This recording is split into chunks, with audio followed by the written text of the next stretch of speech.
Hello guys, कैसे हो आप सभी। उम्मीद करता हूँ आप सभी ठीक होगे। गाइस, ये हमारा पार्ट नंबर 6 है। इसमें आप लोग सीखने वाले हो एम्प्लॉयमेंट के बारे में कि एम्प्लॉयमेंट क्या होता है। जैसे कि आप लोग जानते हो, मैंने पुरानी वीडियो में सिखाया हुआ है 1 से लेकर 5 तक की वीडियो में कि एम्प्लॉयमेंट मतलब होता है कि आप अगर किसी के नीचे जॉब कर रहे हो तो दोस्तों वो होती है एम्प्लॉयमेंट। मैं आपको मोटा मोटा समझाता हूँ पहले पढ़ने से पहले।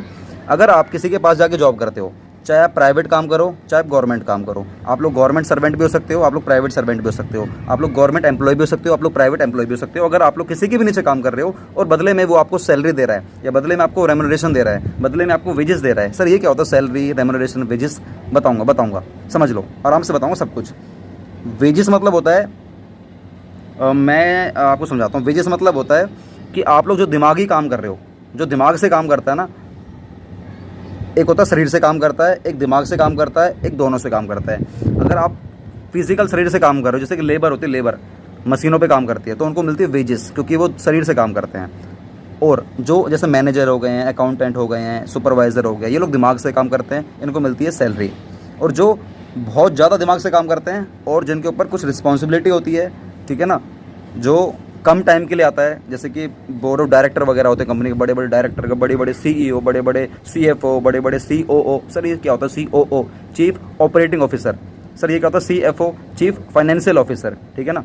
तो इस तरीके से ये बड़े बड़े जो लोग होते हैं इनको मिलती है रेम्यूनरेशन। मतलब ये बड़े अमाउंट में होता है। वेजेस छोटे अमाउंट में होता है, सैलरी और बड़े अमाउंट में होता है, और रेम्यूनरेशन और बड़े अमाउंट में होता है। तो गाइज इन तीनों में ये भी डिफरेंस होता है। तो कहने का मतलब ये कि आप गवर्नमेंट जॉब करो चाहे प्राइवेट जॉब करो, आपको जो अगर आप किसी के नीचे काम कर रहे हो, बदले में वो आपको कुछ भी दे रहा है, तो दोस्तों ये हमारा एम्प्लॉयमेंट का पार्ट माना जाता है। जैसे कि ये लड़की है, ये एम्प्लॉयर लोग हैं, ये इसको जॉब दे रहे हैं, तो ये लोग एम्प्लॉयर हैं, ये एम्प्लॉई है, तो इसको पैसा मिलेगा और ये पैसा देंगे। इसे बोलते हैं एम्प्लॉयमेंट, क्योंकि ये लड़की जॉब करेगी इनके नीचे। अब ये लोग गवर्नमेंट बंदे भी हो सकते हैं, ये लोग प्राइवेट बंदे भी हो सकते हैं, ठीक है ना। और ये लड़की भी गवर्नमेंट एम्प्लॉय भी हो सकती है और ये लोग ये प्राइवेट एम्प्लॉय भी हो सकती है। कुछ भी हो, एम्प्लॉयमेंट मतलब एम्प्लॉयमेंट ही है। आप लोग एम्प्लॉय हो। एम्प्लॉय मतलब होता है आप लोग किसी के लिए काम करने के लिए बन गए हो, आप लोग एम्प्लॉय हो गए हो, ठीक है ना। अब पढ़ लेते हैं मीनिंग क्या है। Employment is that economic activity, सीधी सी बात है, इकोनॉमिक माना जाएगा ना, ये नॉन इकोनॉमिक है ही नहीं। इकोनॉमिक क्यों है सर? क्योंकि ये बदले में पैसे देगा ना, इसको पैसे देगा, बदले में पैसे देगा इसको। तो ये हमारी कौन सी एक्टिविटी? इकोनॉमिक एक्टिविटी मानी जाती है। Under which people work for others, जहाँ पर लोग दूसरों के लिए काम करते हैं। ये लड़की दूसरे के लिए काम कर रही है ना। अगर ये बिजनेस अपने लिए करेगी बिजनेस, तो सोचो कितना पैसा कमा लेगी, लेकिन ये दूसरों के लिए काम करते हैं। And receive remuneration in lieu thereof, और बदले में क्या लेते हैं ये लोग? रेम्यूनरेशन लेते हैं, सैलरी लेते हैं, वेजेस लेते हैं, सब कुछ लेते हैं। The remuneration can be in the shape of salary हो सकती है, वेजेस हो सकती है, कई सारे तरीके हो सकते हैं। The employer can be the government enterprise और एनी प्राइवेट ऑर्गेनाइजेशन। ये गवर्नमेंट भी हो सकता है, ये प्राइवेट भी हो सकता है एम्प्लॉयर। एम्प्लॉयमेंट में बी ऑन परमानेंट, टेम्पररी और कैजुअल। ये जो एम्प्लॉयमेंट के जो इनके बीच में जो कॉन्ट्रैक्ट हो रहा है, ये परमानेंट भी हो सकता है, आजीवन, हमें जिंदगी भर के लिए हो सकता है, जब तक इसकी मृत्यु ना हो जाए। ये टेम्पररी भी हो सकता है कि चलो ठीक है 10 साल के लिए, 5 साल के लिए, 20 साल के लिए। या कैजुअल भी हो सकता है कि मतलब सीजनल बेस्ड, सीजनल कैजुअल मतलब सीजनल बेस्ड, कि हाँ ये इसका काम है आइसक्रीम बनाने का, तो ये लड़की आइसक्रीम बनाएगी सिर्फ उस सीज़न में, मतलब गर्मी में बनाएगी, सर्दियों में से कॉन्ट्रैक्ट खत्म हो जाएगा, तो कैजुअल भी काम कर सकती है। Some of the examples of employment are, जैसे कि मैनेजर्स होता है, सर्वेयर होता है, सुपरवाइजर होता है, लेबरर होता है, क्लर्क होते हैं, मैनेजर होते हैं, डायरेक्टर होते हैं, अकाउंटेंट होते हैं, सीनियर अकाउंटेंट होते हैं, ठीक है ना। ये सारे हमारे किसके एग्जाम्पल में आते हैं? एम्प्लॉयमेंट के एग्जाम्पल में आते हैं, etcetera. Professionals like doctor, CA, lawyer can also be recruited as an employ. मतलब ये लोग ना सीए को भी हायर कर सकते हैं। मतलब ये प्राइवेट कंपनी मान लो, ये लोग सीए को भी हायर कर सकते हैं। सीए जैसे बड़े बड़े लोगों को भी हायर कर सकते हैं जॉब देने के लिए, सीए जैसे लोगों को भी हायर कर सकते हैं जॉब देने के लिए। तो गाइज अब सीए हालांकि प्रोफेशन होता है, सीए का प्रोफेशन, सीए का काम है नॉलेज देना, प्रोफेशन, सर्विस देना। तो सीए अगर अपनी सर्विस किसी दूसरे के लिए दे रहा है तो भी वो जो प्रोफेशन है ना, वो फिर प्रोफेशन नहीं माना जाएगा, वो किस में माना जाएगा? एम्प्लॉयमेंट में माना जाएगा। मैंने आपको सिखाया था प्रोफेशन में, अगर मान लीजिए मैं सीए हूँ और मैं आपको सर्विस दे रहा हूँ, मैं आपका इनकम टैक्स का, जीएसटी का, ऑडिट का काम कर रहा हूँ, तो गाइस वो मेरा प्रोफेशन है। मैं टीचर हूँ, मैं आपको पढ़ा रहा हूँ, तो मेरा प्रोफेशन है। लेकिन अगर मैं किसी के नीचे जाके जॉब कर रहा हूँ, मैं किसी के पास जाके स्कूल में जाके जॉब कर रहा हूँ, स्कूल में जाके मैं टीचर हूँ, वहाँ पर जाके सैलरी लेता हूँ मैं, तो गाइस मैं फिर किसके कैटेगरी में आ जाऊँगा? मैं एम्प्लॉयमेंट की कैटेगरी में आ जाऊँगा। मैं एम्प्लॉय हो गया हूँ। एम्प्लॉय मतलब होता है मैं यूज़ में आ रहा हूँ किसी और के लिए। एम्प्लॉय मतलब मैं यूज़ में आ रहा हूँ किसी और के लिए, तो किस कैटेगरी में आ जाएगा? वो जो प्रोफेशन है वो भी हमारा किस कैटेगरी में आ जाएगा? एम्प्लॉयमेंट की कैटेगरी में आ जाएगा।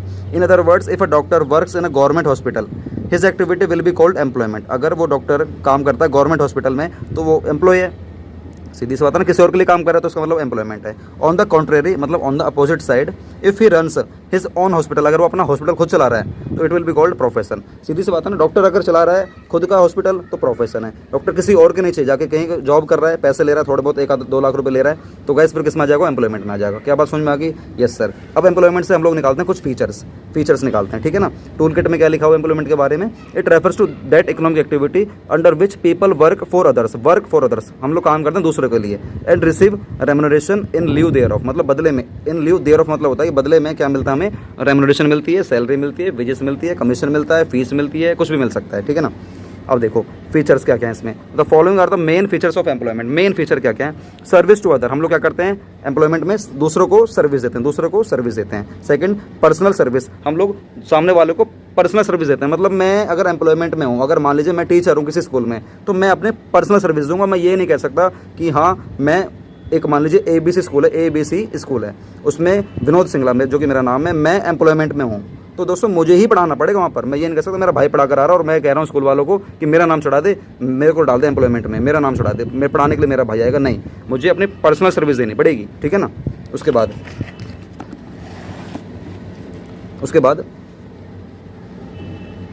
यहाँ लिखा है ना, in other words he can not gate service from somebody else in his place, वो उसके बदले में किसी दूसरे से सर्विस नहीं ले सकता। उसके बाद लिखा है agreement.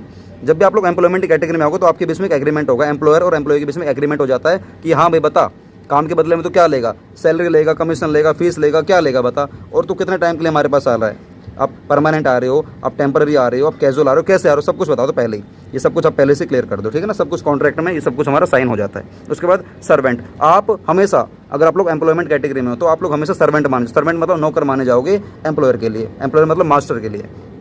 Employ is a servant, मतलब नौकर है, ऑफिस मास्टर अपने बॉस का मालिक का नौकर है वो, and acts according to his order, वो उसके ऑर्डर पे काम करेगा। अगर आप उसके ऑर्डर पे काम नहीं करोगे तो आपको लात मार के बाहर निकाल देगा, ठीक है ना। इसलिए आपसे बोलता हूँ पढ़ लिख के भैया अपना प्रोफेशन खोलो, पढ़ लिख के अपना बिजनेस करो, ठीक है। चलिए, नो नीड ऑफ कैपिटल, आपको अपना अगर आप लोग एम्प्लॉयमेंट में हो तो आपको पैसा लगाने की कोई ज़रूरत नहीं है। आपका जो एम्प्लॉयर है वही पैसा लगाएगा, सीधी सी बात है। आपका जो मास्टर है वही पैसा लगाएगा, आपको 1 भी रुपये लगाने की ज़रूरत नहीं है। नो रिस्क, आपका कोई रिस्क नहीं होगा। कल को पैसा डूबा तो आपके एम्प्लॉयर का डूबेगा, आपको कोई चिंता करने की ज़रूरत ही नहीं है। जो भी इनहेरेंट रिस्क है, इनहेरेंट मतलब होता है टोटल, जो भी टोटल रिस्क है in the job is that of the master, वो मास्टर का होगा and not of the employ का नहीं होगा। जितना भी इनहेरेंट रिस्क है, इनहेरेंट मतलब टोटल, जितना भी टोटल रिस्क है सारा किसका होगा उस जॉब में, मास्टर का होगा, ना कि एम्प्लॉय का होगा, ठीक है।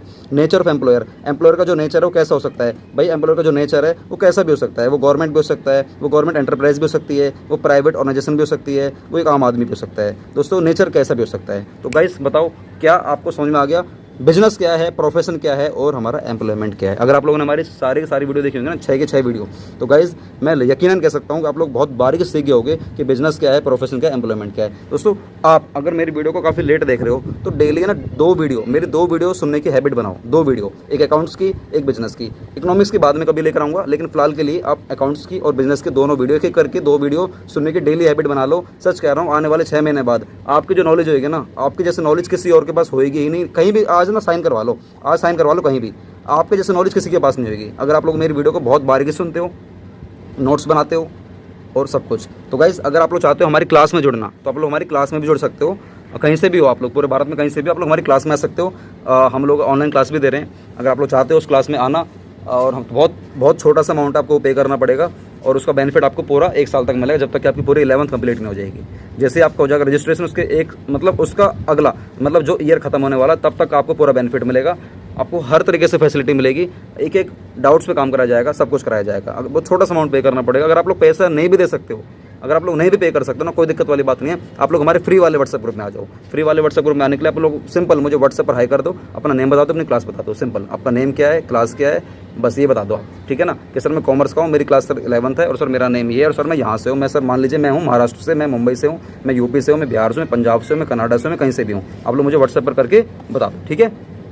कोर्स में आना है तो डायरेक्ट कॉल करो मेरे नंबर पर 8447704343। अगर आपको हमारे फ्री वाले ग्रुप में है तो डायरेक्ट आप मुझे व्हाट्सएप कर दो, फिर कॉल मत करना। ओके गाइज, मिलते हैं हम लोग नेक्स्ट एपिसोड के साथ। उसमें आप लोग सीखने वाले हो इन तीनों में डिफरेंस क्या है, अब बिजनेस में, प्रोफेशनल और एम्प्लॉयमेंट में। बहुत मजा आने वाला है, लेकिन अगले पार्ट में सिखाऊंगा, वीडियो बहुत लंबी हो जाएगी। तो चलो गाइज मिलते हैं नई वीडियो के साथ। वंदे मातरम, जय हिंद, अपना ख्याल रखना हमेशा की तरह।